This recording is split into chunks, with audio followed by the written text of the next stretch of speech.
आप जो ये तस्वीर देख रहे हैं ये भारतीय सेना की कार्यवाही है, जिसे देख अब बाकी के भारत विरोधी भी समझ जाएंगे कि भारत विरुद्ध में काम करना कितना खतरनाक साबित हो सकता है। आप देख सकते हैं कि तस्वीर में एक इमारत को आग लगी है, जिसमें से बहुत धुआं भी निकल रहा है। लेकिन आपकी जानकारी के लिए बता दूं कि ये कोई मामूली बिल्डिंग नहीं तो आतंकियों की फैक्ट्री थी, जिसे सेना ने अब तहस नहस कर दी है। खबर निकल कर आई है कि भारतीय सेना ने कुलगाम में एक बड़ा एनकाउंटर किया। एनकाउंटर इसलिए भी बड़ा था क्योंकि इस मुठभेड़ के दौरान सेना के जवानों ने पूरी फैक्ट्री को ही तहस नहस कर दी। दरअसल कल ही खबर आई थी कि कश्मीर के कुलगाम सेक्टर में पाक आतंकियों से लड़ते लड़ते सेना के 2 जवान शहीद हुए। हालांकि इस एनकाउंटर में 2 आतंकी भी मारे गए, लेकिन ये मुद्दा यहीं पे खत्म नहीं होता। तो एजेंसीज की ओर से सेना को इनपुट मिले थे कि कुल 5 आतंकी पीओके के रास्ते भारत में दाखिल हुए हैं, जिनका मकसद कश्मीर में सेना के राष्ट्रीय राइफल्स या किसी टूरिस्ट प्लेस को निशाना बनाकर हमला करने का हो सकता है।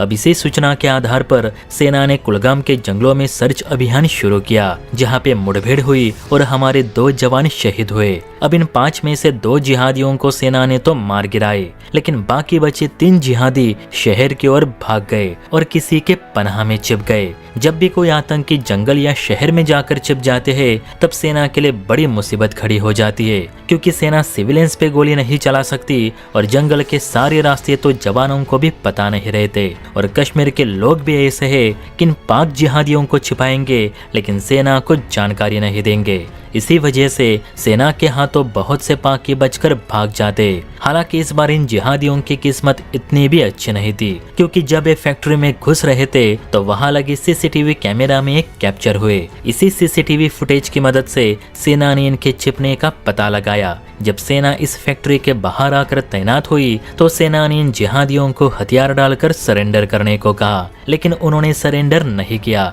उल्टा अंधाधुंध गोलियां चलानी शुरू की। अब सेना ने भी पलटवार करते हुए फायरिंग शुरू कर दी, लेकिन सेना ने इस बार गोलियां चलाने से ज्यादा आरपीजी लॉन्च किए, जिनके धमाकों से फैक्ट्री में आग लग गई और देखते ही देखते यह फैक्ट्री पूरी तरह से जलने लगी। फैक्ट्री को आग लगी देख ये तीनों जिहादी जान बचाकर खिड़की से बाहर कूदे, लेकिन सेना ने निशाना साधकर तीनों को ढेर कर दिया। अब सेना चाहती तो फैक्ट्री के अंदर घुसकर भी इन्हें मार सकती थी, आरपीजी लॉन्च करने की कोई जरूरत भी नहीं थी। तो इसके पीछे का कारण ये बताया जा रहा है कि इस फैक्ट्री का जो मालिक है वो आईएसआईएस के संपर्क में होने के चलते जेल में बंद है। ये फैक्ट्री अवैध हथियारों और ड्रग्स का अड्डा बन चुकी थी। बहुत सी लड़कियों को यहाँ लाकर उन पर जबरदस्ती भी की गई थी। प्लस ये फैक्ट्री सरकारी जमीन पर अवैध कब्जा करके खड़ी की गई थी, इसीलिए इस फैक्ट्री को सेना ने आग लगा दी। देखा जाए तो सेना ने एक तीर से 2 निशाने साधे।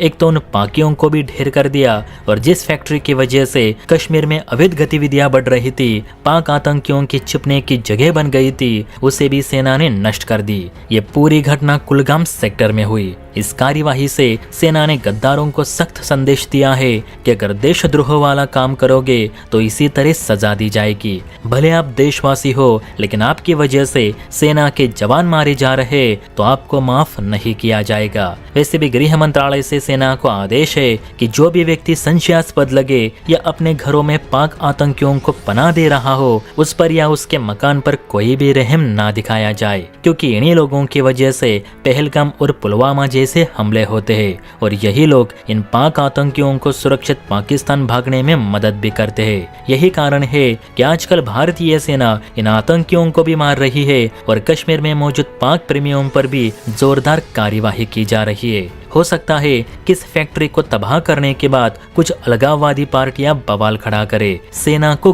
गालियां भी देंगे, क्योंकि ये करना तो उनके डीएनए में है। लेकिन आप बताना, सेना ने उस फैक्ट्री को तहस नहस करके सही किया या गलत, जिसमें हमारी बहनों की इज्जत लूटी गई हो? हर एक कमेंट करके अपनी राय जरूर दे। और हाँ, वीडियो अच्छी लगी हो तो बेल आइकन प्रेस करके चैनल को लाइक एंड सब्सक्राइब जरूर करें। जय हिंद।